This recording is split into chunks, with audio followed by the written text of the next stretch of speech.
Hi, welcome to the making of I Still Won't Let You Go, a music video I did for Crash Parallel. Now, like most music videos, the actual shoot took only one day. We shot in two locations here in this warehouse where we set up a blue screen and we filmed all of the performances and all the, well, most of the live action elements. And then the second part of the shoot we did in this art gallery. We were only there for 2 or 3 hours. Like with most music videos, I usually try to be as much prepared as I can. So for this one, especially because it had all these CG and computer elements added in post production, I had to be extra prepared. So I had to do storyboards pretty much for almost every shot. And also, as you can see up here, I would bring these kind of references for the band and all the other actors to see, so that they could kind of imagine what the final effect is going to look like. Here you can see us shooting some of the performances. We usually had two cameras running. We shot the whole music video on Canon 7D, and here you can see both of the 7Ds. I'm operating one, and my AD Bowen is operating the other Canon camera. This just allowed us to get more angles, in a less amount of time. And for a video like this, which is shot, mostly on a blue screen, it makes sense to use two cameras at once. Well, I used my laptop while shooting the blue screen element, just so that I could, make sure that all the shots were framed and exposed properly. So here I'm going to show you how I achieved some of the effects in the music video. The whole video had to look like it's an oil painting. So I would take, for example, like this shot of here of the bass player. Just adjust its position. I would quickly just mask out the areas of the shot that I didn't want to use. Then I would key out the blue behind him. And then I would apply various filters and color correction adjustments in Adobe After Effects. And then some of the elements had to be painted by hand.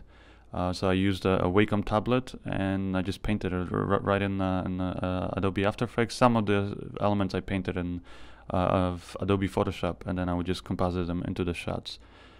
And here's how the final shot looks.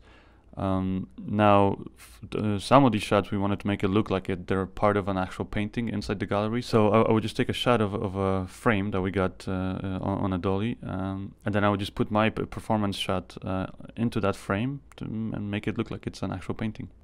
And as you can see, looking at the original shot, it's a big difference, when you compare it to the final effect. Okay, so now I'm going to show you another shot that I did in a similar way. Also a performance. You see the guitar player here playing. Then I got another shot of the lead singer singing, and then I took both of those shots, kind of just quickly, put them together on top of each other. I kind of adjusted the position how I liked. I keyed out the blue. I applied the paint strokes. Some of them are just a bunch of, again, just After Effects filters kind of layered together. But some of it is actually hand painted in Photoshop. And then I would add these painted backgrounds in there, and I would make them kind of move. I just used different deformation tools in After Effects to kind of make them, slowly deform as the shot goes on. Otherwise, I felt like the shots were too static. Here's another shot of Tim walking through the gallery, and he's looking at some of the paintings there. Then I quickly replaced those paintings with shots of our band performing. I keyed out the blue, adjusted the colors, and I added the paint effect. And here's the final shot. A lot of the shots I had to storyboard, just so I knew exactly what kind of elements I had to get while I was filming on location. So in this shot, for example, I knew that I needed to get a shot of the man kind of walking backwards with the camera, and then a shot of a girl, and then I would put them all together and then paint in the rest of the elements to make it look like he's walking back into a house where a girl's waiting for him. So here's the shot that I got with the lead singer, and he's actually just walking on a treadmill, which made the whole filming a lot easier since the blue screen that we had was very small, and also it's just easier this way to keep the camera distance, and focus the same throughout the whole take. Then we just simply had other people moving lights around him to make it look like like he's stepping inside the house. Then here's a shot that I got of the girl just waiting and looking at him. You can see here on the bottom left corner of the screen somebody actually waving is like red plastic that we had, just to create some little wind effect, to add some motion to the shot. Here's both of the shots combined together. Here I keyed out the blue, then I add the paint effect to it, and then had to paint in the rest of the house, and then the walls of the house and the interior of the house. And if you compare it to the actual shot that I storyboarded, it's pretty close.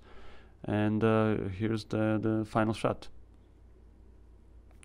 Here I'm going to show you one more example. This is one of the last shots in the music video where we see the lead singer sort of coming out of one of the paintings. To actually film this, we had to substitute one of the paintings in the gallery with a big mirror that we had, simply because none of the frames that were there were the right size. So we just put up a mirror against the wall there. We had somebody on the ground hold up the mirror just to make sure it wouldn't fall on our lead singer. And then I just filmed it on a dolly and had the actor walk right into the mirror, and then he had to quickly duck, and just kind of fall down to the ground to get out of the way.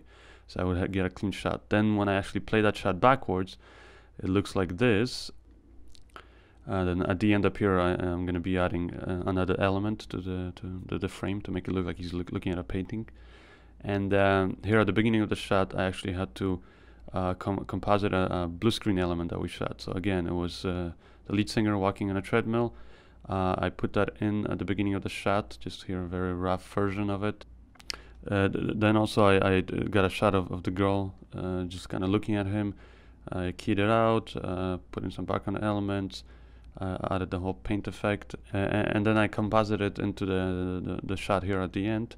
I replaced the mirror with the actual painting of her, and here's the final effect.